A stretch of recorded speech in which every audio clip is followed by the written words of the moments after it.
Last class we have seen the magnetic field produced by a moving charge. जो था उसको briefly थोड़ा सा करके आगे बढ़ते हैं। क्या था? पहला पॉइंट ये था, it was a part of buyer-Savart's law. क्या कहता था? Magnetic field strength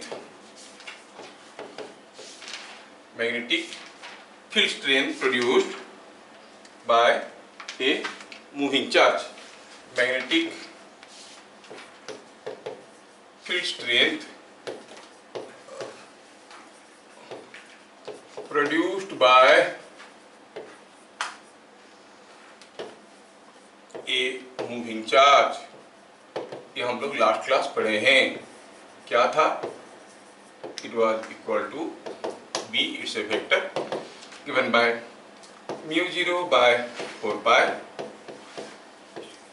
QV cross R by R cube. अक्सर बच्चे लिखते वक्त R स्क्वायर लिख देते हैं, ध्यान रहे कि ये R क्यूब है। Excuse me sir. Excused. Sir आपका माइक का वॉल्यूम थोड़ा लो है लगता है। थोड़ा देखता हूँ। वॉल्यूम अगर थोड़ा सा लो है तो थोड़ा सा हाई कर सकते हैं। देखता हूँ क्या हो रहा है ऑडियो सेटिंग में। वॉल्यूम तो पूरा हाई है, थोड़ा चिल्ला के बोलता हूँ, ठीक है। तो प्रीवियस क्लास हम लोग देखे कि magnetic field produced by a moving charge. अगर कोई q कूलम का चार्ज यहाँ पर v वेलोसिटी में जा रहा है तो किसी एक पॉइंट में, जिस पॉइंट का position vector with respect to the charge is r is given by mu q v cross r, cross product of v and r। और जो मैग्नीट्यूड था, मैग्नीट्यूड ऑफ मैग्नेटिक फील्ड क्या था? It was mu q v. मैं mu लिखता हूँ, आप mu zero लिखोगे तो बढ़िया रहेगा, by 4 pi are square into sine theta, जिसमें थीटा क्या है? Angle between v and r. मतलब जो मैग्नेटिक फील्ड बनेगा वो वी और आर के बीच में एंगल के ऊपर भी डिपेंड करता है।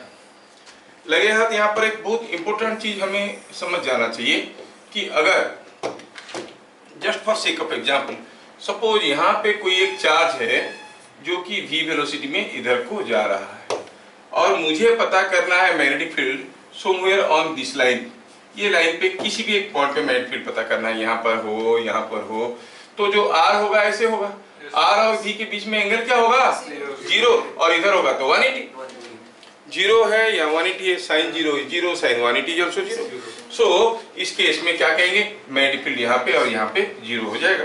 मतलब हमें याद ये रखना है कि along the line of motion of a charge, जिस लाइन में चार्ज जा रहा है उसी के लाइन पे the magnetic field is 0 along line of motion of a charge,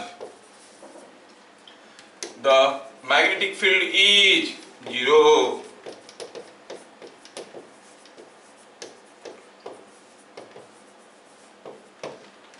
ये समझ में आ गया, ठीक है।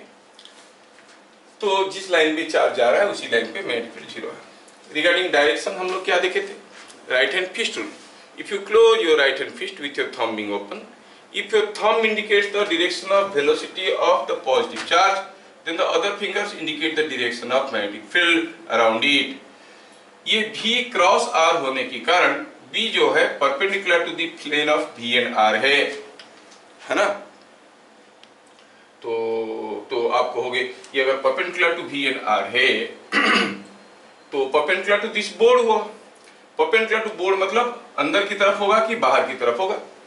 तो हम right hand fist rule use किए। थंब को किस डायरेक्शन में रखे? In the direction of velocity of positive charge. मेरे फिंगर्स इधर घुस रहे, मतलब फील्ड यहाँ पर इनवर्ड है। At the same time also we have understood, had it been a negative charge, positive charge होने से फील्ड अंदर की तरफ हुआ, अगर ये नेगेटिव चार्ज होता तो एक माइनस साइन यहाँ पे आ जाता, तो डायरेक्शन कैसे होता? बाहर। पॉजिटिव चार्ज मूव करने से यहाँ पर जैसे मैग्नेटिक फील्ड होगा, नेगेटिव चार्ज के लिए अपोजिट मैग्नेटिक फील्ड होगा। आपको ये सारा चीज समझ में आ गया? बस प्रूफ करो कि समझ में आ गया। 2-3 जो छोटे छोटे क्वेश्चन देते हैं आपकी बोर्ड की लेवल के क्वेश्चन। पहला क्वेश्चन हुआ n number of electrons are moving with speed v in a circular orbit of radius r. पूछा है find b the magnetic field at centre में क्या मैग्नेटिक फील्ड होगा, ये पूछा गया। क्या अभी मेरे आवाज क्लियर आ रहा है? Yes sir. हाँ तो मैं अपना वॉल्यूम बढ़ाया।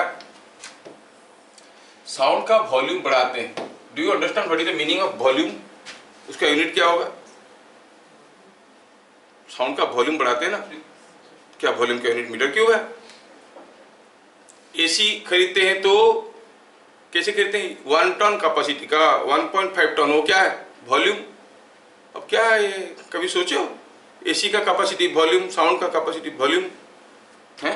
हाँ कभी कभी सोचो, ऐसे सोचने के लिए दुनिया में बहुत चीज है। हम लोग तो स्कूल की पढ़ाई करते करते कछुआ बन जाते हैं।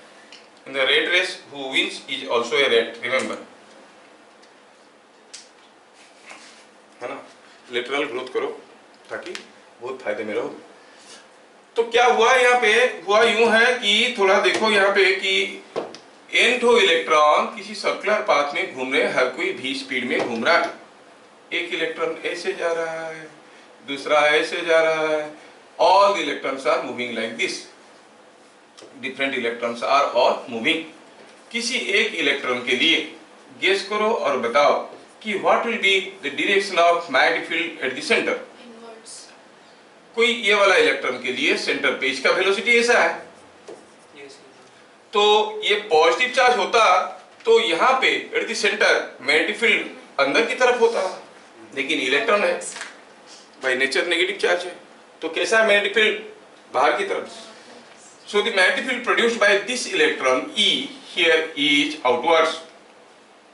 ठीक है, इसके ऑपोजिट में जो इलेक्ट्रॉन है उसके लिए सोचो तो कैसे मैग्नेटिक फील्ड होगा? इनवर्ड होगा कि आउटवर्ड होगा? ये इलेक्ट्रॉन के लिए पॉजिटिव चार्ज होता तो इनवर्ड होता, नेगेटिव इसलिए आउटवर्ड हुआ। ये वाला इलेक्ट्रॉन के लिए यहाँ पर मैग्नेटिक फील्ड कैसे होगा? समझ में आया तो प्रूफ करो। क्या है, इनवर्ड होगा कि आउटवर्ड होगा? आउटवर्ड होगा। अच्छा, ये वाला इलेक्ट्रॉन के लिए ये पॉजिटिव चार्ज होता तो इनवर्ड होता, ये भी नेगेटिव है। सबके लिए आउटवर्ड ही होगा। मतलब each electron will produce a magnetic field in the same direction, and magnetic field is a vector. A number of vectors in the same direction. How you find the resultant? Ordinary sum of their magnitudes. है कि नहीं? तो हम कहेंगे ये लिखना है, ये बोर्ड का क्वेश्चन है, काफी इंपोर्टेंट है, यू मस्ट नोट इट।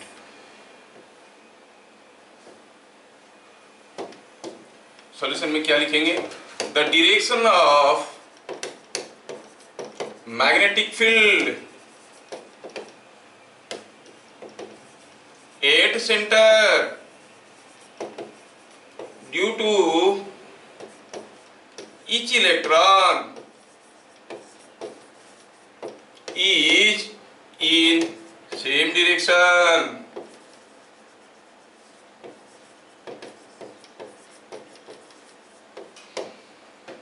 हर एक इलेक्ट्रॉन के लिए मैग्नेटिक फील्ड सेंटर में सेम डायरेक्शन में है। सो B at C, इस पॉइंट को C कहते हैं। B at C का नेट वैल्यू कितना होगा? It is n times field of one electron. आपको मालूम है कि एक इलेक्ट्रॉन का चार्ज है E। अब it is n times the magnetic field produced by one electron. एक इलेक्ट्रॉन कितना मैग्नेटिक फील्ड बनाएगा? चलिए सोचते हैं। मैग्नेटिक फील्ड बनाने के लिए हमारा फॉर्मूला क्या है? हम तो मैग्नीट्यूड की बात कर रहे हैं ना, तो क्या होता है? Mu q v sine theta by 4 pi are square. क्या हमें म्यू बाई 4 पाई मालूम है? हाँ मालूम है। म्यू 0 बाई 4 पाई। भी मालूम है, वो तो दिया हुआ है। और आर मालूम है? हाँ आर भी मालूम है। क्या हमें थीटा मालूम है? क्या कोई मुझे बताएगा? R is towards the centre. What is the angle between V and R? 90 degree. तो हम लिखेंगे it is mu e v sine 90 whole divided by r square. So it is coming out to be mu NeV by R square. क्या बात समझ में आया? Yes. 4 पाई, sorry मैं 4 पाई miss कर गया, यहाँ पर 4 पाई मिस कर गया हूँ। ये लिखना चाहिए था, यहाँ पे जगह की कमी होने के कारण ये सब गड़बड़ हो गया। एनीवे मैं थोड़ा सा स्पेस बना लेता हूँ। I will make a little space. 4 pi is missing, yes. Mu EV sin 90 by 4 pi R square, तो यहाँ पर भी एक 4 पाई R स्क्वायर आएगा।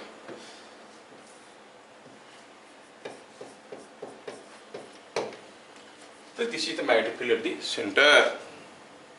आया समझ में? अगला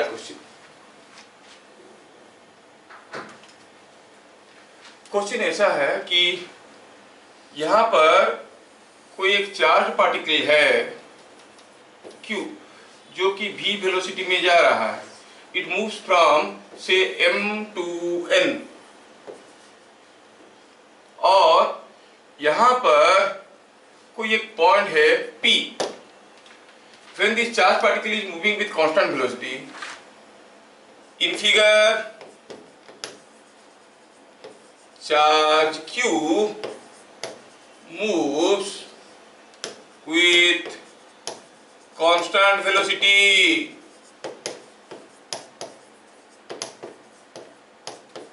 The magnetic field at P is constant, changing in direction, changing in magnitude,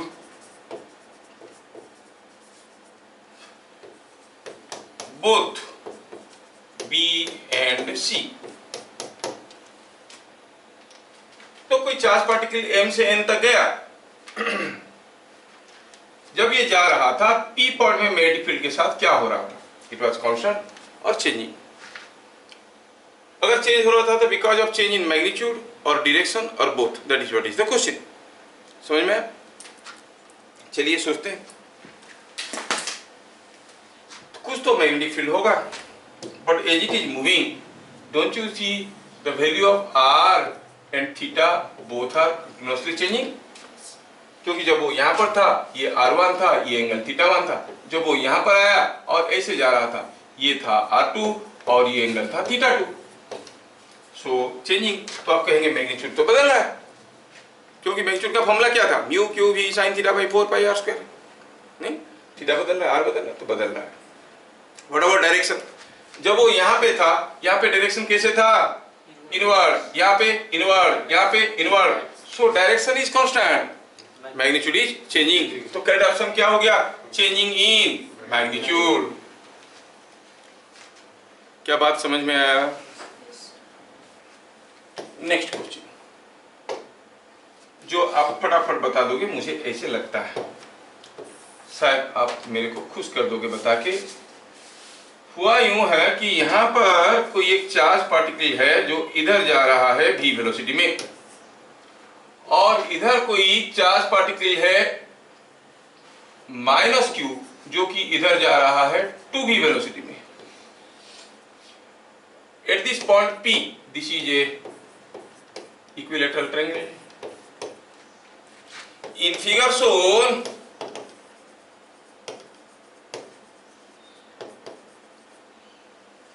the magnetic field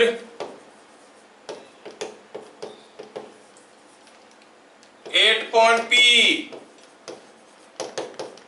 is inward or outward, ये बताना है आपको। मेरे ख्याल से आप फटाफट बता दोगे। जीरो। क्यों? क्योंकि इसके लिए क्या होगा? जीरो, और इसके लिए भी along the line जीरो होता है, तो आंसर हो गया जीरो। बढ़िया है, कुछ लोग तो ध्यान से सुन रहे। B is zero. बढ़िया। हम इसके ऊपर और भी बहुत सारे वैरायटी की क्वेश्चंस करेंगे, सब्र करें। बार्ट्स लॉ का सेकंड पार्ट को समझते हैं। सर इसका सेंटर में कितना है? सेंटर में कितना होगा, निकालो सेंटर से डिस्टेंस। अगर साइड लेग दिया होगा तो डिस्टेंस निकालोगे, एंगल दिया है निकालोगे, इसके लिए उसके लिए निकालोगे, है ना। सेंटर में निकालने की इंटरेस्ट रखते हैं भाई साहब हमारे, तो एक क्वेश्चन उनको देते हैं सेंटर में निकालने के लिए। मान लो कि ये हमारा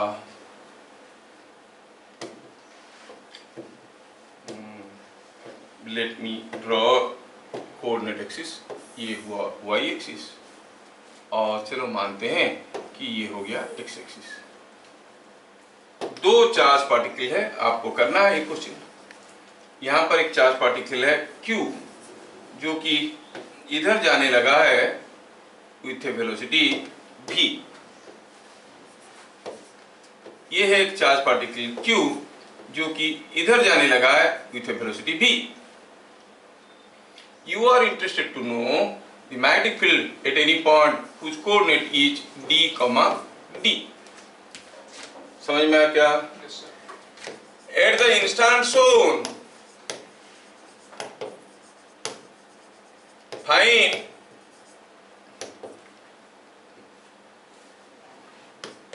magnitude of magnitude of magnetic field at point P, find BP, ऐसे करके दिया है। चलो find B at point P, इसका मैग्नीट्यूड पूछा है, बात वही हुआ ऐसे ही कुछ में। तो P पॉइंट में दोनों चार्ज के लिए कुछ कुछ मैग्नेटिक फील्ड बनेगा और हमें पता करना है कि वो मैग्नेटिक फील्ड है कितना। और आपको मालूम होगा कि ये जो डी पॉइंट है, from the figure it is clearly Sen that this must be 45 degree here and 45 degree here also, क्योंकि डी है ना, ये डी है ये डी है तो 45 हो गया। अच्छा, तो ऊपर जाने वाले जो पॉजिटिव चार्ज है उसके लिए यहाँ पे मैग्नेटिक फील्ड कैसे होगा, इनवर्ड होगा ना। और इधर जाने वाले जो मैग्नेटिक फील्ड चार्ज है उसके लिए कैसे होगा, आउटवर्ड। अब कौन से चार्ज के लिए स्ट्रॉन्गर मैग्नेटिक फील्ड होगा आपको लगता है? दोनों के लिए Q बराबर है, V बराबर है, R बराबर है, थीटा बराबर है। तो इसके लिए जितना मैग्नेटिक फील्ड बनेगा इसके लिए भी उतने ही मैग्नेटिक फील्ड बनने वाला है कि नहीं? But the two magnetic fields are equal and opposite, so the net magnetic field at point P is 0। समझ में आ रहा है क्या? क्या लिखेंगे सॉल्यूशन में? The two charges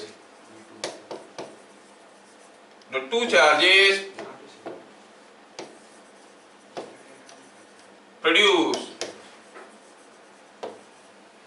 equal and opposite field at P, so B at point P is 0। जब मैं कोई न्यूमेरिकल को कर रहा हूं ना, आप भी मेरे साथ साथ सोचो, डोंट वेट फॉर मी तो give the answer and you will copy down. सोचने से लर्निंग होता है, thinking is learning, not necessarily getting the answer is learning. हो सकता है कोई गलत आंसर आया लेकिन सोचे ना तब लर्निंग हुआ। सोचो चीजों को कैसे हो रहा है। क्या ये चीज सबको समझ में आया? इसके लिए फील्ड अंदर की तरफ और इसके लिए फील्ड बाहर की तरफ, तो कैंसिल हो रहे हैं। इसके लिए जितना मैग्नेटिक फील्ड होगा उसके लिए उतने मैग्नेटिक फील्ड होगा। अगर आप लोग समझदार हो, गेस करो और बताओ, I take a point somewhere here, ये पॉइंट में मैग्नेटिक फील्ड इनवर्ड होगा कि आउटवर्ड होगा? ये पॉइंट में भी 0 होगा। क्या दोनों के लिए थीटा बराबर होगा? थीटा बराबर तो नहीं होगा, नहीं। तो यहाँ पर जो मैग्नेटिक फील्ड होगा किसके लिए ज्यादा होगा? ये क्यू के लिए ज्यादा होगा। दोनों तो एक ही जगह है, दोनों का डिस्टेंस यहाँ से ऑलमोस्ट सेम है, आर ही सेम। किसके लिए ज्यादा होगा बताना आपको है कि इनवर्ड होगा कि आउटवर्ड होगा? अगर आप इंटेलिजेंट हो तो बता दोगे।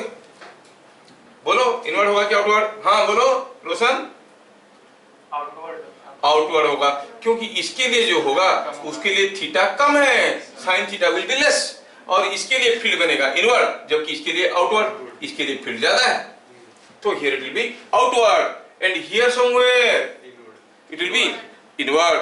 समझ में आ रहा ना? अब इतना थॉट प्रोवोकिंग क्वेश्चन वो लोग नहीं डालेंगे, ये डालेंगे ये। तो आप समझ रहे हो बोल के मैं बताया कि यहाँ पर जो मैग्नेटिक फील्ड होगा वो आउटवर्ड होगा और यहाँ पर जो मैग्नेटिक फील्ड होगा वो इनवर्ड होगा। समझ में आया क्या? क्यों?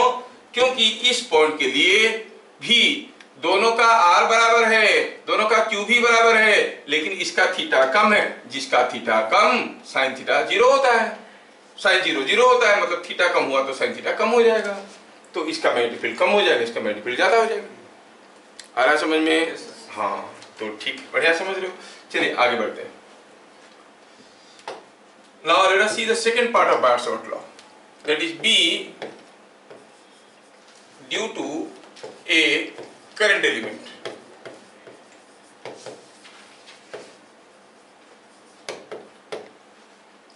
पहले समझें कि करंट एलिमेंट का मतलब क्या है। एलिमेंटरी करंट कैरिंग कंडक्टर है, small piece of current carrying conductor, ठीक है।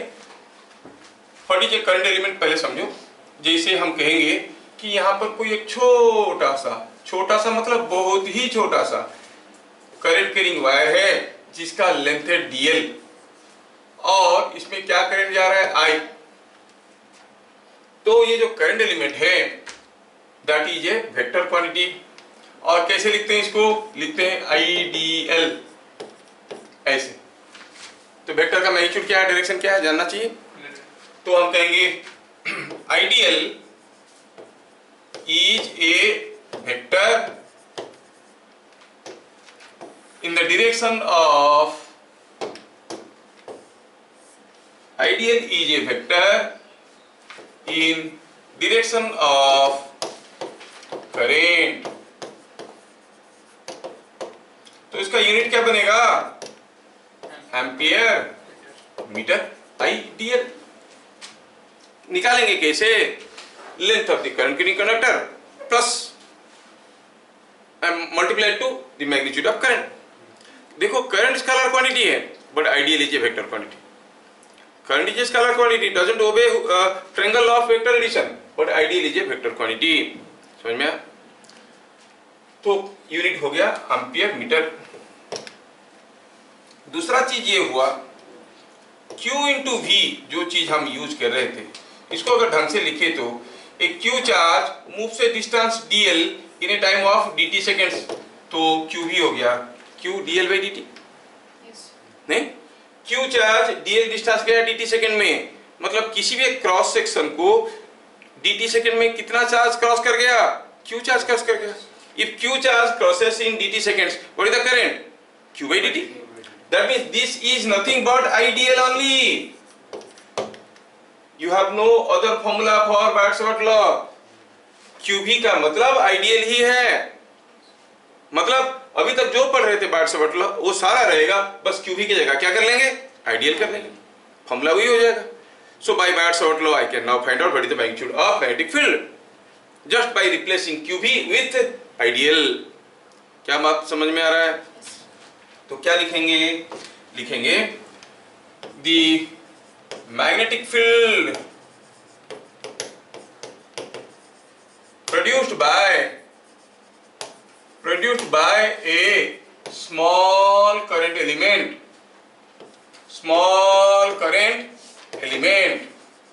ध्यान रहे स्मॉल होना जरूरी है भैया। क्यों नहीं, आगे देखेंगे, बहुत मैटर करेगा। Small current element ideal at any point P is given bye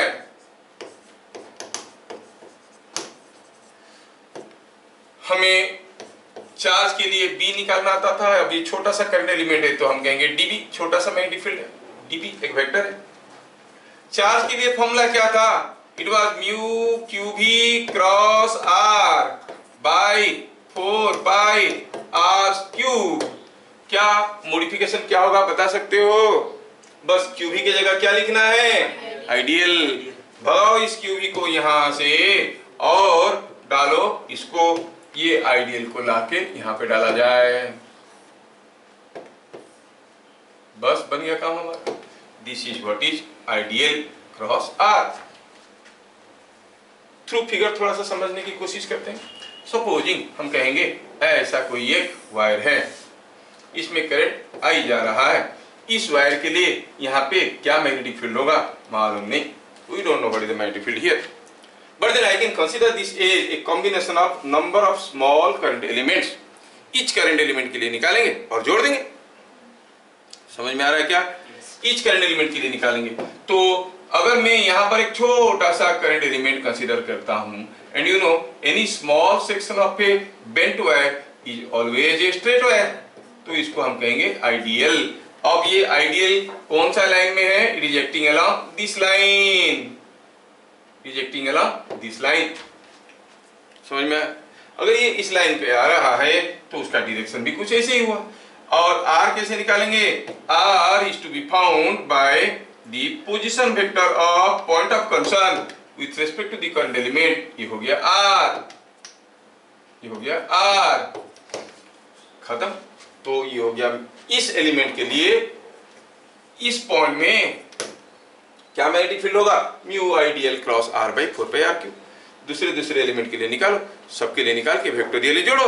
जो इनवर्ड है सारे इनवर्ड वालों को जोड़ दो, इनवर्ड से आउटवर्ड को माइनस कर दो, जो भी है वेक्टोरियली है तो उसको करना है। क्या समझ में आ रहा है? अगर हम मैग्नीट्यूड की बात करें तो क्या बनेगा magnitude?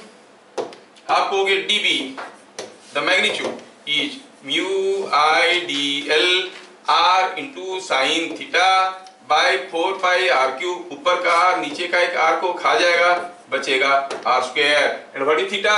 Theta is angle between ideal cross r। You believe it or not, in your board they ask you only formula. I have seen this particular formula asked several times in all the boards. Write the formula for ऐसे करके।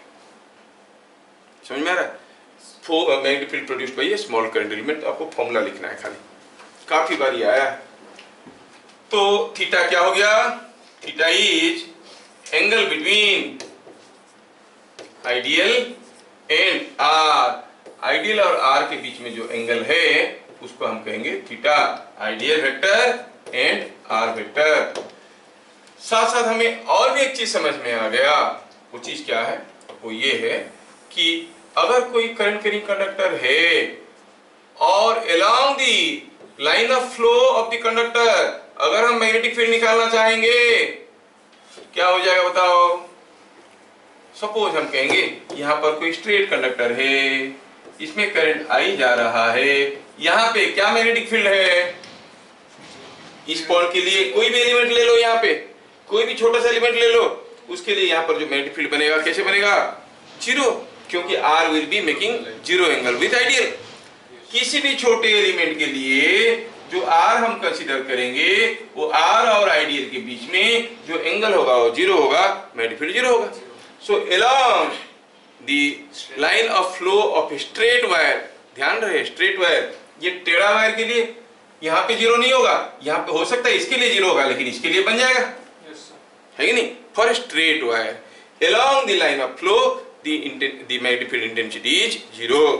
लिखेंगे for a straight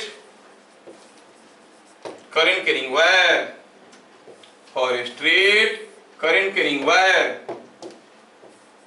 current carrying wire,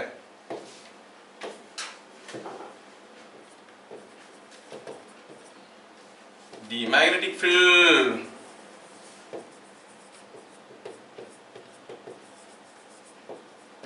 is magnetic field along the line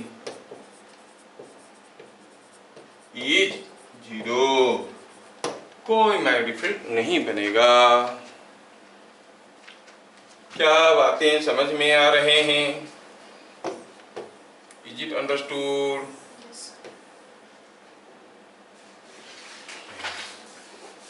समझ में आ गया सबको? ठीक है, थोड़ा जगह बता देते हैं ताकि आपको समझने में का दिक्कत ना हो। बस ओके। What about direction? हम तो जानते हैं क्यूबी की जगह आइडियल लिए, क्यूबी के केस में जैसे डायरेक्शन होता था अभी भी वही डायरेक्शन होगा। तो क्या कहेंगे? Direction of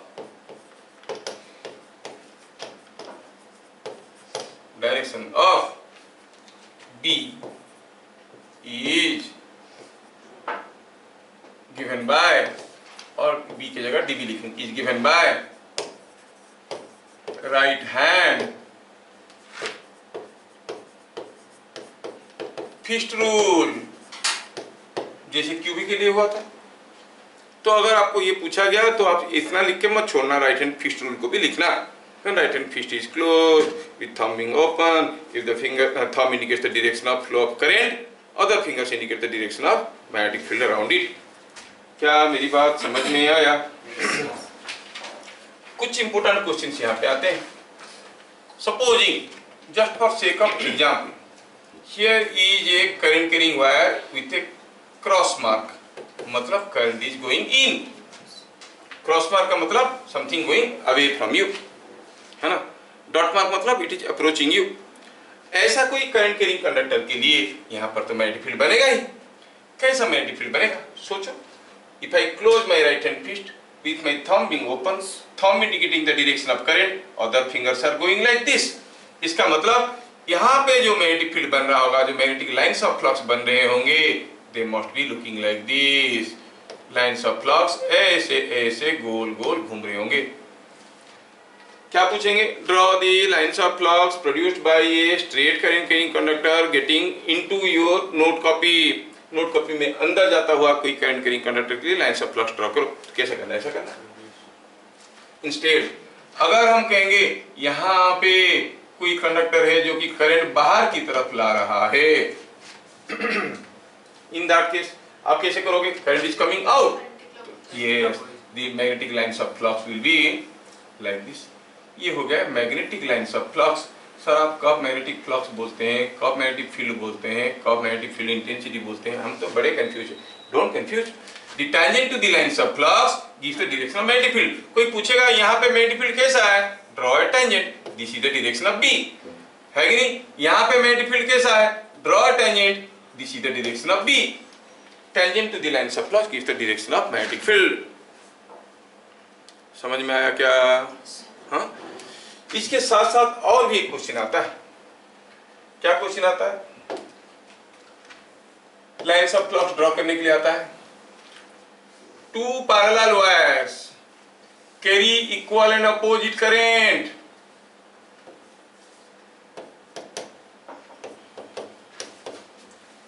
draw the effective magnetic lines of flux.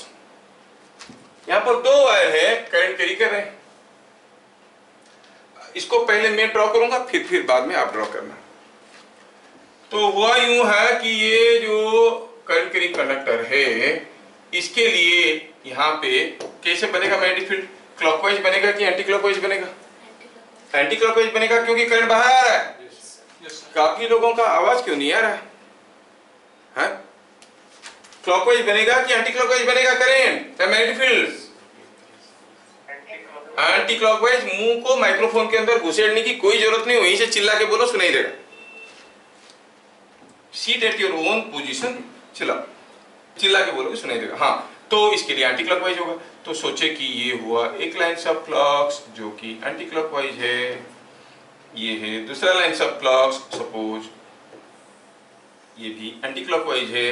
ऐसे करके डिफरेंट लाइंस ऑफ फ्लक्स इसके चारों तरफ होंगे और इसके लिए क्लॉकवाइज होंगे। Now let me do the same.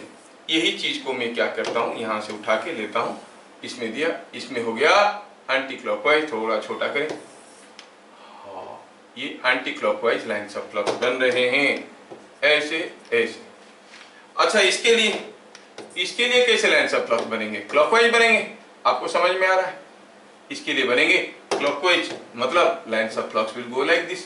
क्या समझ में आ रहा है सबको? Now due to this current element और स्ट्रेट करंट कैरिंग कंडक्टर, यहाँ पे मैग्नेटिक फील्ड ऐसा है, यहाँ पे ऐसा है और यहाँ पे ऐसा है। इसके लिए यहाँ पे नीचे की तरफ है, एक के लिए ये जो है क्या हो रहा है देखो तो। इसके लिए मैग्नेटिक फील्ड कैसा है? ऊपर की तरफ। इसके लिए भी ऊपर की तरफ। हो रहा है ये। तो क्या मिलेगा? हम लोग थोड़ा इसको बाद में और भी पढ़ेंगे। जब two lines of flux same direction में होते हैं, वो एक दूसरे को रिपेल करते हैं। क्यों रिपेल करते हैं मैं बता दूं। ऐसा होता है जैसे कोई एक लाइंस ऑफ फ्लक्स है, ऐसे जा रहा है। मान लो कि ये कोई एक मैग्नेट है, ये नॉर्थ पोल है, साउथ पोल है, आप जानते हो कि इसके अंदर से जो लाइन्स ऑफ फ्लक्स जाएगा ऐसे जाएगा, साउथ पोल से नॉर्थ पोल, नॉर्थ पोल से निकल के जाएगा। और यहाँ पे कोई अगर मैग्नेटिक मटेरियल रखेंगे तो उसके ऊपर मैग्नेटिक इफेक्ट भी आएगा।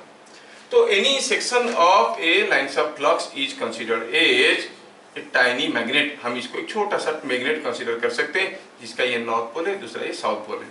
अगर दूसरा मैग्नेट भी ऐसे आया तो इसके लिए भी दूसरी लाइन्स ऑफ फ्लक्स के लिए यहाँ पर नॉर्थ पोल, यहाँ पर साउथ पोल बनेगा। Now you think these two magnetic fields will attract each other or repel? North north repel करेगा, साउथ साउथ रिपेल करेगा, दोनों दूर जाने की कोशिश करेंगे। तो होगा क्या, होगा इसमें ये कि बस इस चीज को फिर से हम जब मैग्नेटिक फोर्स पढ़ेंगे तब देखेंगे, लेकिन फिलहाल तो आपको थोड़ा थोड़ा समझ में आया होगा कि when the magnetic lines of flux are in the same direction they repel each other। तो होगा क्या, ये जो था आपका लाइन्स ऑफ फ्लक्स ये थोड़ा रिपेल हो जाएगा इधर को, और ये जो था लाइन्स ऑफ फ्लक्स ये थोड़ा रिपेल हो जाएगा इधर को। ऐसे करके ढेर सारे लाइन्स ऑफ फ्लक्स बनेंगे और they will be going like this. समझ में आया क्या? ऐसे करके डिफरेंट लाइन्स ऑफ फ्लक्स बनेंगे, ये आपको समझ में आना जरूरी है। नहीं आया तो मैं दोबारा कोशिश करूंगा बताने के लिए। क्या आप लोगों को समझ में आया? Yes sir no? यस। अगर मैं केस बदल देता हूं, ये सारा केस को थोड़ा सा बदल देता हूं। कैसे? There are two parallel conductors, now you think ये केस में कर लिया, कंप्लीट कर लिया, तो इसका भी मैं दूसरा केस करने की कोशिश कर रहा हूं। Now these are two parallel conductors. यहां पर दो पैरेलल कंडक्टर है, लेकिन दोनों में करंट सेम डायरेक्शन में है। यहां पे भी आई, यहां पे भी आई। अब क्या होगा? इसके लिए ऐसा ऐसा anti clockwise lines of flux बनेंगे। बनाओ एक लाइन्स ऑफ फ्लक्स, इसके लिए जो लाइन्स ऑफ फ्लक्स होगा वो ऐसे दिखेगा एंटी क्लॉकवाइज। इसके लिए जो लाइन्स ऑफ फ्लक्स होगा वो भी कुछ ऐसे ही दिखेगा, क्योंकि दोनों बराबर करंट है, तो इसके लिए जो लाइन्स ऑफ फ्लक्स बनेगा वो ऐसे दिखेगा। अब इसके लिए एक लाइन्स ऑफ फ्लक्स ऐसे बनने वाला है, और इसके लिए एक लाइन्स ऑफ फ्लक्स ऐसे बनने वाला है। क्या आप समझ पा रहे हो चीजों को? अब देखो, at the point where they are touching, ये पॉइंट में इसके लिए लेफ्ट वाले के लिए जो मैग्नेटिक फील्ड होगा कैसे होगा? अपवर्ड की डाउनवर्ड? इसके लिए अपवर्ड होगा, जबकि राइट वाले के लिए and they will cancel out. तो आपको क्या मिलेगा? मिलेगा ये कि यहाँ का मैग्नेटिक फील्ड हो गया जीरो, क्योंकि net magnetic field is zero. ये ऐसे आया, ऐसे गया, ऐसे आया, ऐसे गया, and the loops complete like this.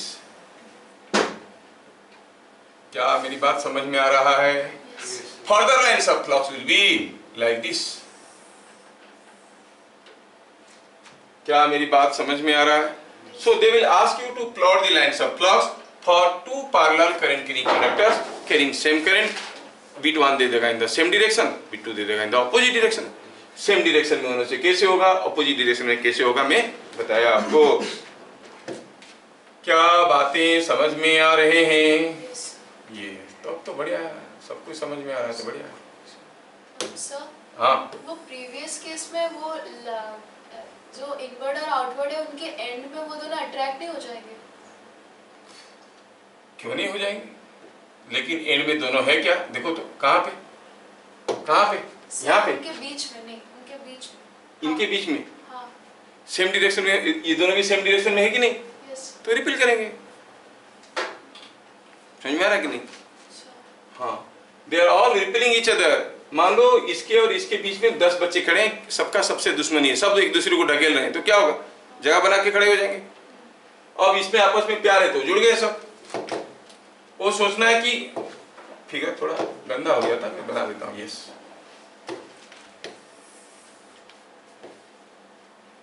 अब वो जो फोर्स वाली पढ़ना है ना, मैग्नेटिक फोर्स एक चैप्टर आएगा, आर्टिकल आएगा हमारा, पढ़ेंगे उसमें डिटेल्स में।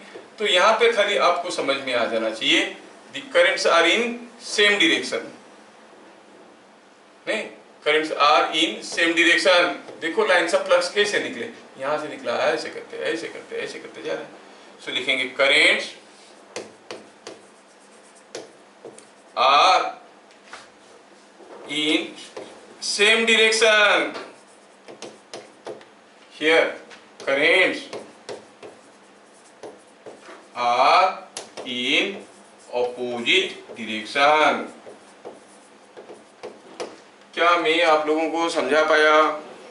तो पास हुआ। ठीक है। अगर समझ में आया तो बस 2-3 चीज आपको पूछेंगे, फटाफट बता दो, फिर आगे बढ़ जाएंगे हम लोग। Suppose here is a wire carrying a current like this, the magnetic field here is inward और outward, it will be perpendicular to the plane, नहीं इनवर्ड और आउटवर्ड। सोचो, ये करंट की कंडक्टर है, अदर से घुस रहा है तो निकलेगा इधर से, ये क्या है? आइडियल है। तो ये इनवर्ड होगा कि आउटवर्ड होगा? यहाँ पे बी होगा आउटवर्ड। अच्छा, सपोज यहाँ पे कोई एक करंट एलिमेंट ऐसा है, बताओ यहाँ पे मैग्नेटिक फील्ड कौन से डायरेक्शन में होगा? इनवर्ड और आउटवर्ड? देख लो, ये ऐसे गया तो ये इनवर्ड हो रहा है, तो ऑब्वियसली यहाँ पे जो मैग्नेटिक फील्ड बनेगा इनवर्ड बनेगा। नहीं, यहाँ पे क्या बनेगा? इनवर्ड की आउटवर्ड? इस पॉइंट में इनवर्ड, यहाँ पे आउटवर्ड। समझ में आ रहा है ना? और एग्जैक्टली इसी पॉइंट पे, लाइन पे जीरो। ऐसा समझ में? तो कोई स्ट्रेट करंट कैरिंग वायर के लिए मैग्नेटिक फील्ड निकालना बहुत आसान है। ठीक है। अगर हम कहें कि यहाँ पे कोई एक करंट एलिमेंट है और मैं आपको पूछ रहा हूं यहाँ पे मैग्नेटिक फील्ड क्या होगा? Now I want to know the magnetic field at this point due to this current element. ये करंट एलिमेंट के लिए इस पॉइंट में मैग्नेटिक फील्ड कैसे होगा? इस पॉइंट में बताओ, इनवर्ड की outward?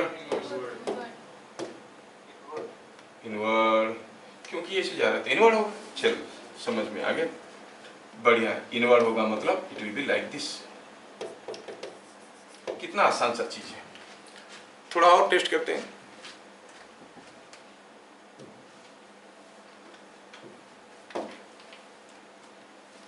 What is more, B at A और B at B आपको बताना है। मैं कह रहा हूं कि यहाँ पे कोई एक वायर है,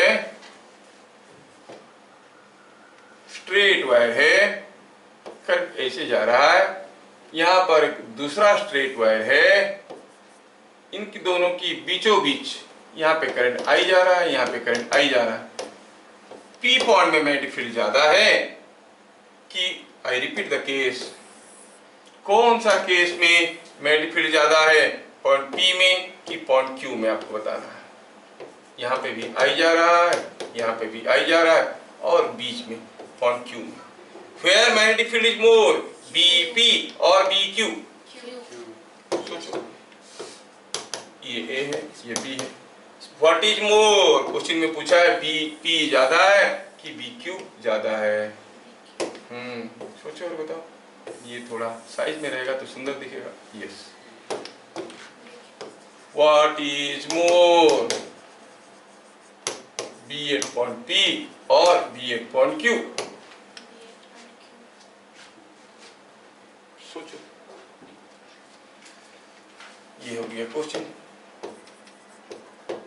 इस पॉइंट में जो मैग्नेटिक फील्ड होगा Q में, इसके लिए कैसे होगा? इनवर्ड, और इसके लिए सोचो सोचो, current should be in the direction of thumb, fingers are entering, इसके लिए भी इनवर्ड हुआ, जबकि इस पॉइंट में इसके लिए कैसे होगा? इनवर्ड, और इसके लिए इधर से घुसेगा इधर से निकलेगा, आउटवर्ड हो गया।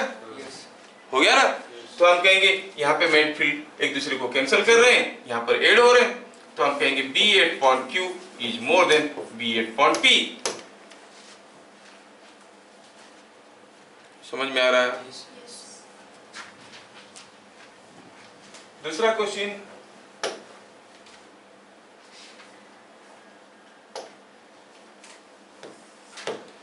इन ए यूनिफॉर्म मैग्नेटिक फील्ड, एक मैग्नेटिक फील्ड पहले से है, a wire carries current as shown।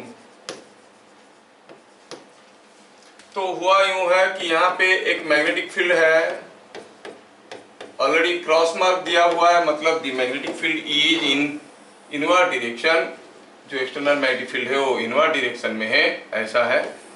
और ऐसा एक मैग्नेटिक फील्ड में हमने क्या किया, एक करंट कैरिंग कंडक्टर को रख दिया। How is the current carrying conductor? Current carrying conductor ऐसा है। मालूम नहीं है करंट इसमें किस डायरेक्शन में जा रहा है। In a uniform magnetic field a current carrying a wire carries current as shown, जबकि करंट का डायरेक्शन बताया नहीं गया है। दिया गया है फर्दर कि यहाँ पे कोई एक पॉइंट है M, जो कि यहाँ से R डिस्टेंस में है। यहाँ पे कोई एक पॉइंट है N, जो कि यहाँ से R डिस्टेंस में है। समझ रहे हो? M and N are two points on either side of this wire at a distance R. पूछा क्या है?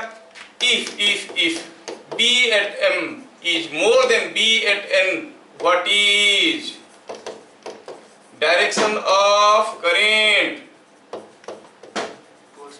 in wire PQ?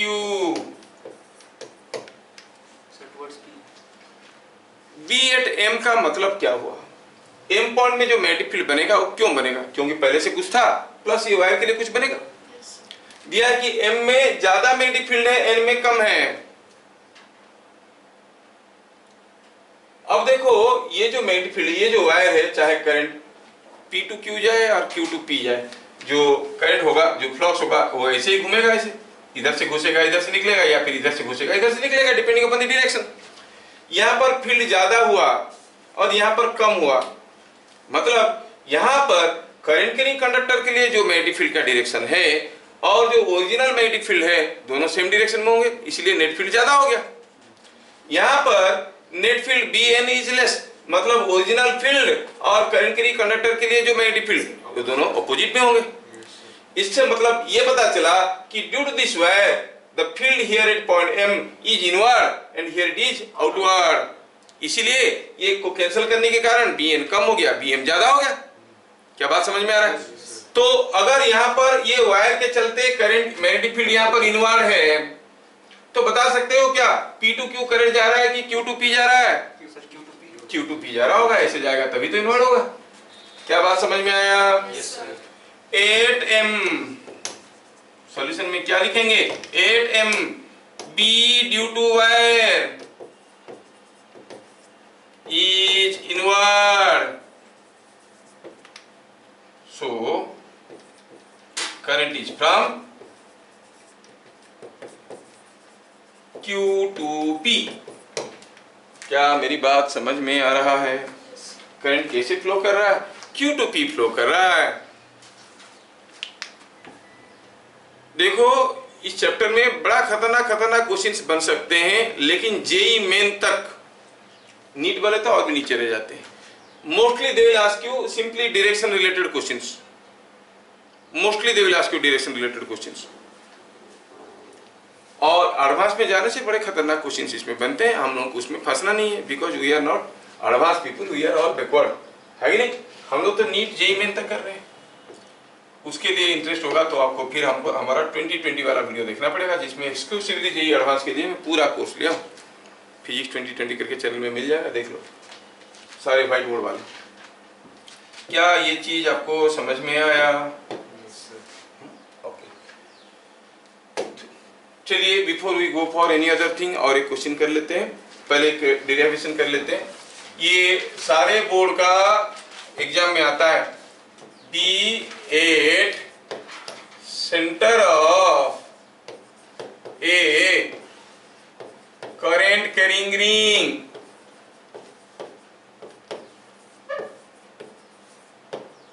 ये बहुत ही इंपॉर्टेंट है, one of the simplest derivations, इसलिए बोर्ड में अक्सर डालते हैं, और इसमें जो फॉर्मूला निकल के आएगा most likely will get the question on that formula. समझ में आया? इसलिए थोड़ा इसको ध्यान से सुन लेना। बी अलर्ट, जो लोग अलर्ट नहीं हो, इधर उधर के सोच रहे थे, यहाँ से जैसे कि पकौड़ी खाएंगे गुपचुप खाएंगे सोच रहे थे, थोड़ा अलर्ट हो जाओ, ये बहुत इंपॉर्टेंट है।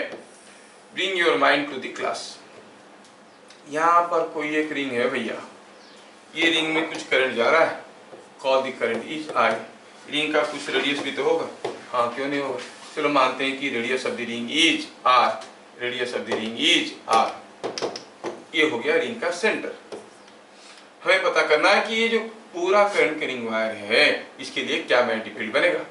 लेकिन बायट-सावर्त जी महाराज तो हमें सिर्फ छोटे से करंट एलिमेंट के लिए बताया, ये पूरे के लिए कैसे निकालेंगे, सारे छोटे छोटे करंट एलिमेंट के लिए निकालेंगे और जोड़ देंगे, है ना, सारे छोटे छोटे करंट एलिमेंट के लिए निकालेंगे और जोड़ देंगे।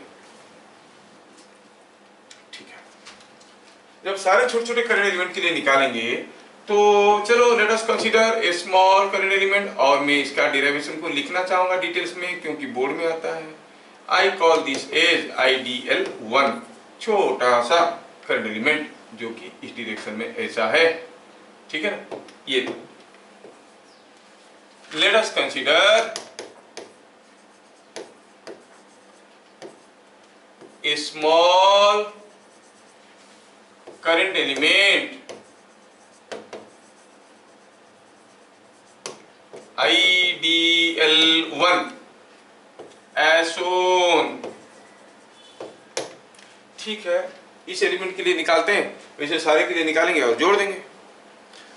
IDL1 के लिए DB1 filled at C due to IDL1, आपको फॉर्मूला मालूम है, mu Q B sine theta by 4 pi are square होता था, यहाँ पर होगा mu IDL sine theta by 4 pi are square, नहीं तो लिखेंगे mu IDL1 sine theta by 4 pi distance का स्क्वायर, जिसमें r क्या था, position vector of the point with respect to the current element, theta क्या था, angle between IDL and r, what is the angle here, 90 degree, theta is 90 degree.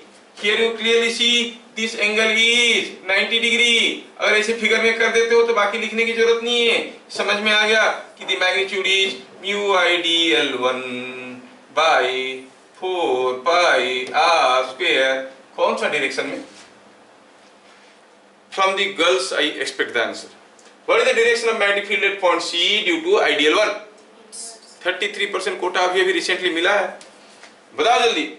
ये IDL1 के लिए C point में magnetic field का direction क्या होगा, हाथ उठाइए पहले देखते हैं कितने लोगों का आता है। What is the direction of magnetic field at point C due to IDL1? हाथ उठाओ नहीं तो वीडियो निकाल के अभी वायरल कर दूंगा, देखो यही है बच्चे, चलो जल्दी हाथ उठाओ। Among the boys anyone wants to say क्या होगा डायरेक्शन, हाथ उठाओ पहले, हम पता तो करें कि कितने बच्चे बोल रहे हैं।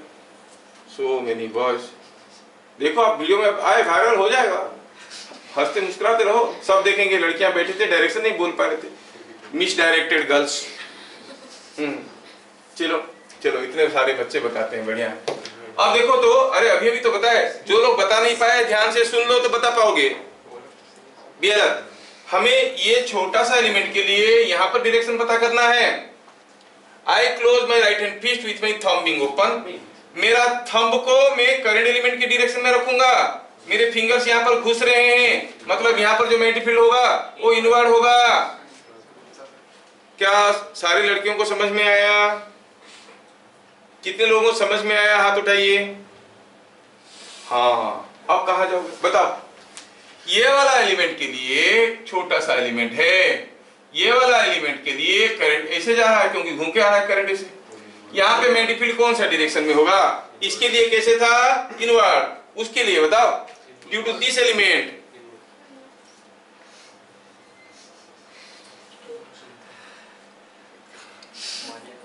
हाथ उठाओ, थंब दिखाओ, thumb must indicate the direction of current. Current ऐसे जा रहा है तो फील्ड कैसे हुआ, अंदर की तरफ। अब कितने लोगों को पक्का समझ में आ गया, हाथ उठाओ।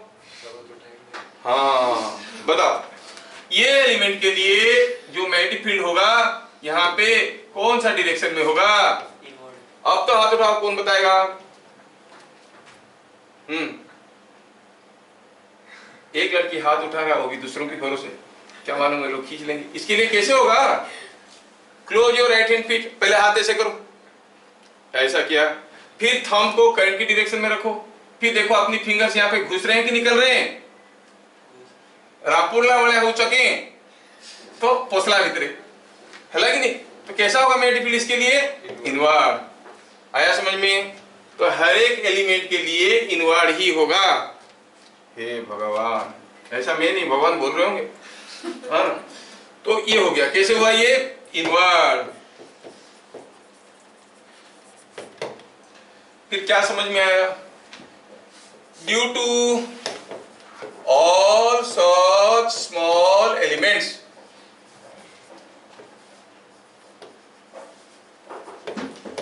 the direction of field at center is in same direction, is in same direction, सबके लिए बराबर डायरेक्शन में है। Therefore B at point C निकालेंगे तो कैसे निकालेंगे, हमने तो निकाल दिया कि ये जो B आया, ये dB वेक्टर क्यों लिखा हूं, जब मैं मैग्नीट्यूड लिखा हूं मुझे यहाँ पर वेक्टर नहीं लिखना चाहिए था।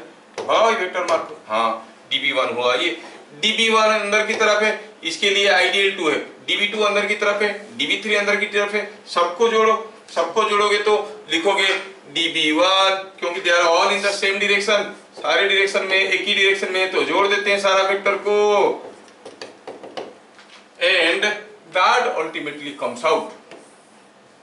कितना आया, dB1 क्या था, अभी अभी तो निकाले थे, म्यू आइडियल1 sin 90 हो गया था by 4 pi r square, dB2 mu आइडियल2 बाय 4 पाई r स्क्वायर। कितने बार लिखेंगे, इनफाइनाइट टाइम्स, बाप रे इतना लिखना पड़ेगा सर, तो कॉपी तो यहीं पे खत्म हो जाएगा, नहीं अरे नहीं, तो देखो यहाँ पे mu I by 4 pi r square गया कॉमन, अंदर आ गया dl1 dl2 dl3 and so on. अब ये dl1 क्या था, dl1 क्या था, स्मॉल लेंथ, वेक्टर है किस कलर है, अरे नहीं, हम यहाँ पर मैग्नीट्यूड लिख रहे हैं ना, ये फॉर्मूला क्या था, म्यू आइडियल क्रॉस आर। अब a क्रॉस b जब लिखते हैं a और b वेक्टर होते हैं, लेकिन जब हम a b साइन थीटा लिखते हैं तो a और b वेक्टर क्या, उनकी मैग्नीट्यूड होते हैं, वो स्केलर है नहीं, vector a cross vector b is equal to magnitude of a into magnitude of b into sine theta, मतलब ये मैग्नीट्यूड है, लेंथ है। dl1 हुआ ये लेंथ, dl2 ये, dl1 dl2 dl3 dl4 सारे छोटे छोटे लेंथ को जोड़ देंगे। एक्सक्यूज मी, अब बताओ dl1 dl2 dl3 सारे छोटे छोटे लेंथ को जोड़ देंगे तो क्या होगा, तो मुंडो 2 पाई r होगा। ऐसे स्टूडेंट मिलने से ना टीचर का जान निकल जाएगा हार्ट अटैक से, पानी पीना पड़ रहा है। इंटीग्रेशन करेगा,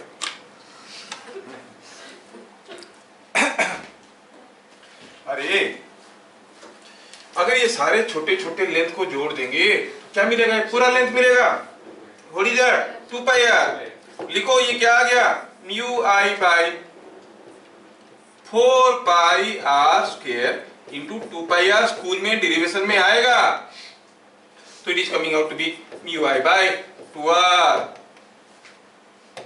क्या बात समझ में आया, तो magnetic field at the centre is mu I by 2r।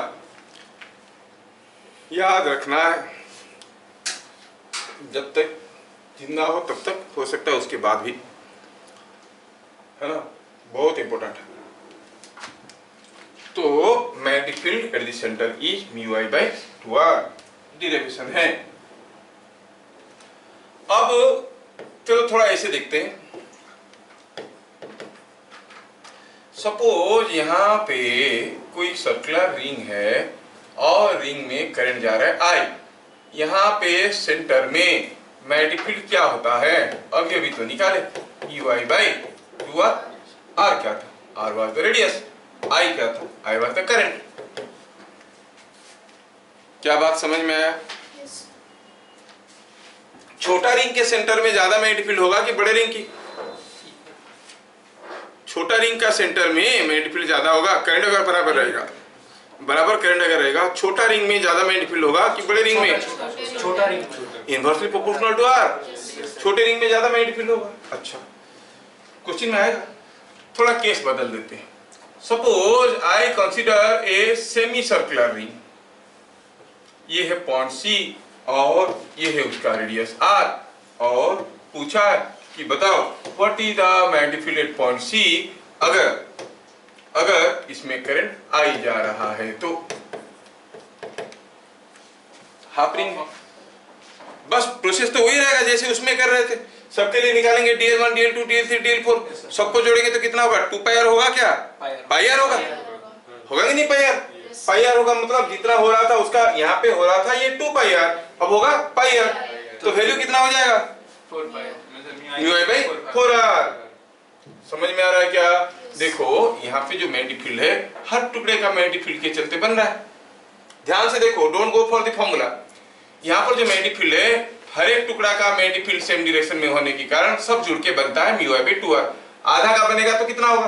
बाकी आधा का मिलता तो म्यू आई बाई 2r होता। अब ये आधा ही है, it will be half of mu I by 2r, मतलब म्यू आई बाई 4r। क्या सबको समझ में आ रहा है? है ना? अगर समझ में आ रहा है, क्या लड़कियों को भी समझ में आ रहा है? तुरंत मुंह छुपा लेते हैं, क्या मालूम सर कब पूछ लेंगे। नहीं, कितने लोगों को समझ में आया? गर्ल्स मर गए, बताओ ये वाला। इसमें क्या होगा कि अगर हमारे पास क्वार्टर ऑफ ए सर्किल है, ऐसा है, ऐसा है, पूछा है कि बताओ what is the magnetic field at the centre, इसमें करंट आई जा रहा है, इसका रेडियस आर है, बताओ व्हाट इज बी एट सी। पूरे के लिए होता है। हाँ बोलिए बोलिए जोर से, हाँ बोलो बोलो। वाओ, मोदी जी खुश होंगे कि चलो हम दिए तो बच्चे कर भी रहे हैं। बढ़िया बढ़िया बढ़िया, very good. So it is mu I by 2r, mu I by 8r। बढ़िया, मत समझ में आया? अगर ये सब समझ में आया, अब this is a open question for everyone. Suppose here is a part of a circle, कैसा? ऐसा। रेडियस कितना? r, करंट कितना? I, एंगल कितना? Theta radians. C पॉइंट में मैग्नेटिक फील्ड क्या होगा? Now question for all. Question देखो, अगर सारा होता तो बी एट सी क्या हो जाता? बी एट सी हो जाता mu I by 2r, mu I by 2r पूरा होता। लेकिन ये कुछ हिस्सा है, कितना हिस्सा है? Theta is in radiance. Suppose 2 pi radian में होता है mu I by 2r, unit radian में 1 बाई 2 पाई, थीटा रेडियन में थीटा बाई 2। समझ में आया क्या?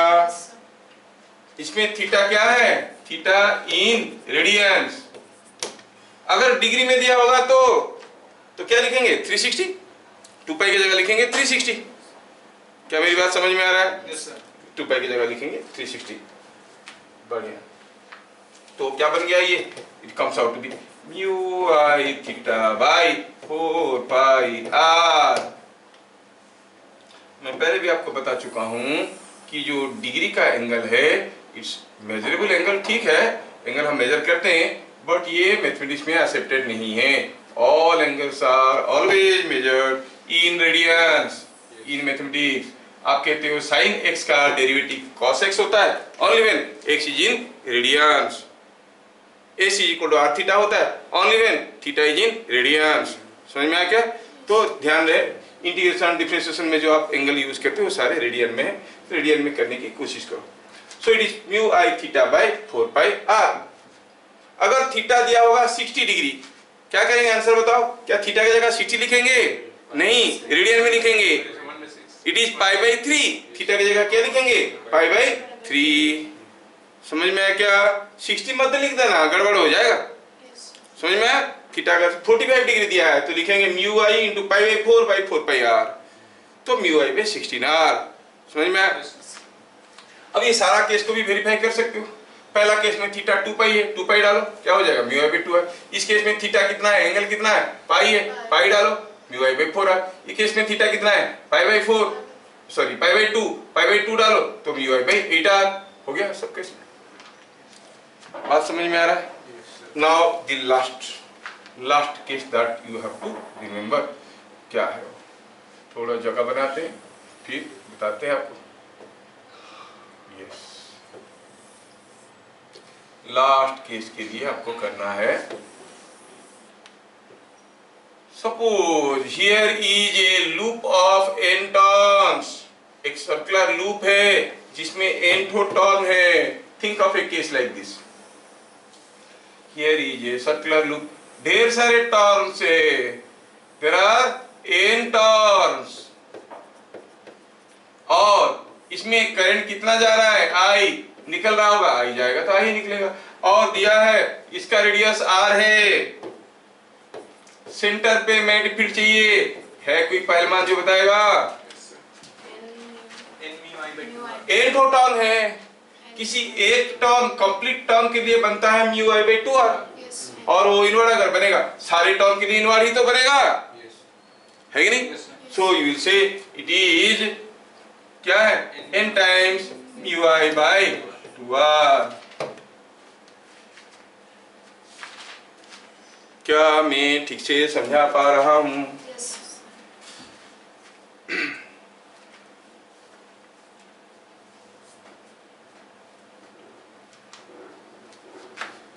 Now I want to give you some questions. You have to develop the answers.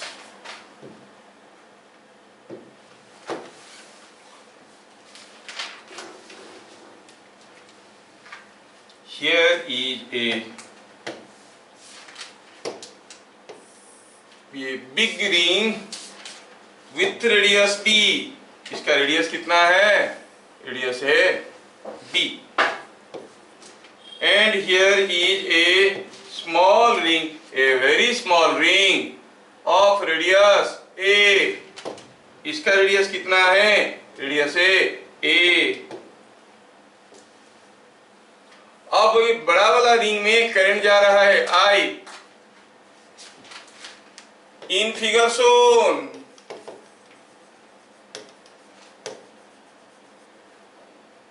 A is very very small as compared to B.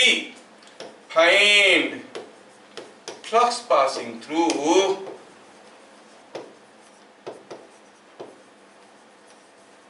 the smaller ring. छोटे ring में क्या flux जा रहा है, बड़े रिंग में करंट दिया है, छोटे में कोई करंट नहीं, तो इसके अंदर से फ्लक्स जा रहा होगा। कितना फ्लक्स जा रहा है,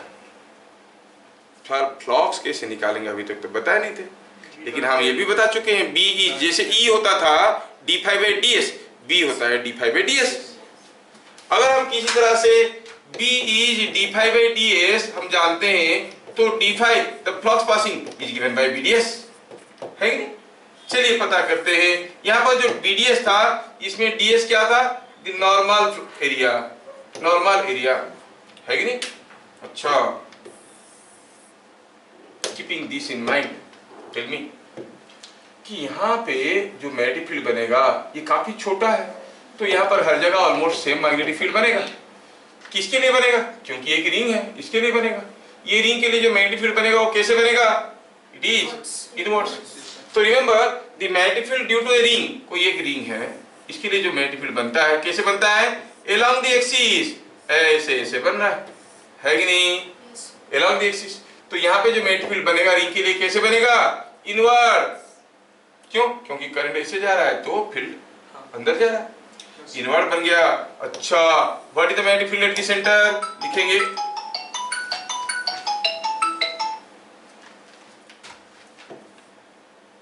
magnetic field in the inner ring is equal to, बड़े वाले रिंग के लिए बड़ा रिंग का रेडियस है b, करंट है I, तो म्यू I बाई 2R होता था, तो 2B हो। Yes AN area of inner ring normal to magnetic field. ये जो नॉर्मल टू मैग्नेटिक फील्ड लिख रहे हैं क्या, ये जो ये रिंग के लिए जो मैग्नेटिक फील्ड कैसे हो रहा है, वो इनवर्ड हो रहा है। अगर मैग्नेटिक फील्ड इनवर्ड है, इसके लिए मैग्नेटिक फील्ड इनवर्ड है, तो ये पूरा का पूरा एरिया मैग्नेटिक फील्ड को परपेंडिकुलर हो गया। कितना एरिया, पाई ए स्क्वायर। तो what is the flux passing, it is B into area. जैसे ई होता था, नहीं, flux was electric flux was E into area, normal area, तो ये बी इनटू नॉर्मल एरिया।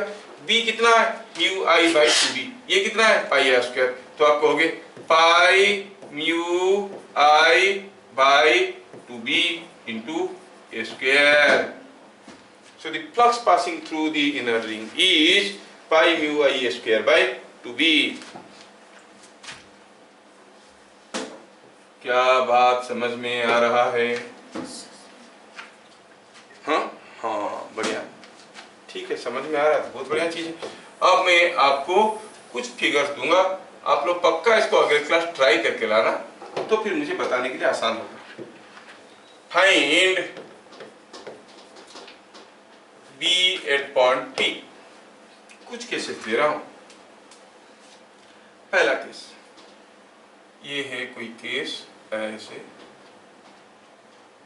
ओ पूछा गया है ऐसा शेप का कोई एक वायर है जिसमें I करंट जा रहा है और दिया है कि इसका इनर रेडियस है R और आउटर रेडियस है 2R, और पूछा है कि बताओ what is magnetic field at point C और B at point C point में आपको बताना है। Find B at point C। आपको मैग्नीट्यूड भी बताना है, डायरेक्शन भी बताना है। आप, I hope you understand the question. अगला क्वेश्चन,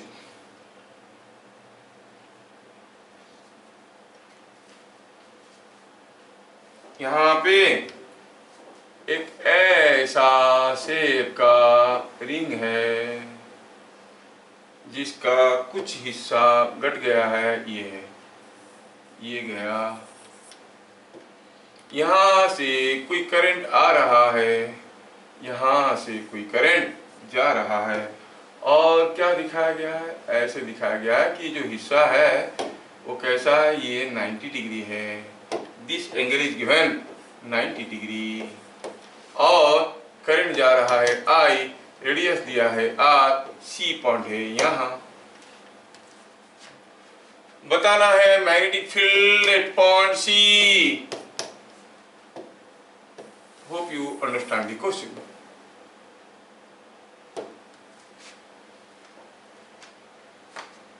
ठीक है, तीसरा केस है, यहाँ पे कोई एक रिंग है ऐसा, और इस रिंग में छोटा सा एक छेद है।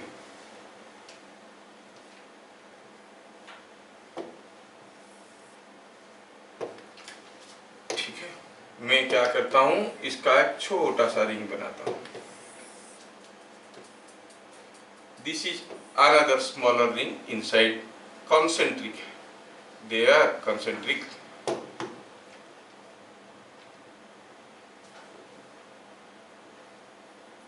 You must be able to recognize the figure, कैसे बनाया गया है। I करंट जा रहा है C पॉइंट में, मैग्नेटिक फील्ड बताना है, ये रेडियस R है और ये रेडियस है 2R, बताना है। This gap is very small, okay, gap is very small.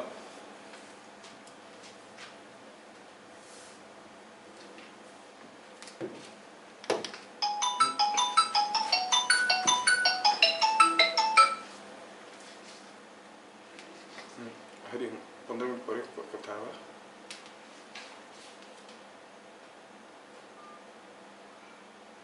some people do not understand the meaning of not picking up phone. Anyway, you got it now. अगला वाला D.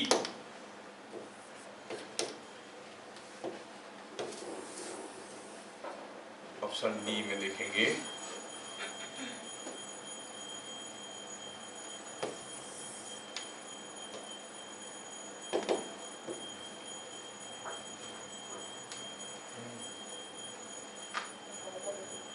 ये एक पार्ट ऑफ ए रिंग है जिसका radius r है और ये कुछ ऐसा है, रेडियस r है, ये एंगल 30 डिग्री है, करंट जा रहा है I, C पॉइंट में मैग्नेटिक फील्ड निकालना है। क्या आपको लगता है कि सारा केसेस में आप magnetic field at the centre निकाल सकते हो? Yes sir.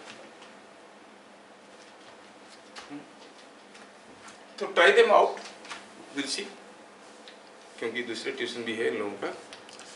ठीक है, आप इसको करो, फिर अगले क्लास हम लोग देखेंगे।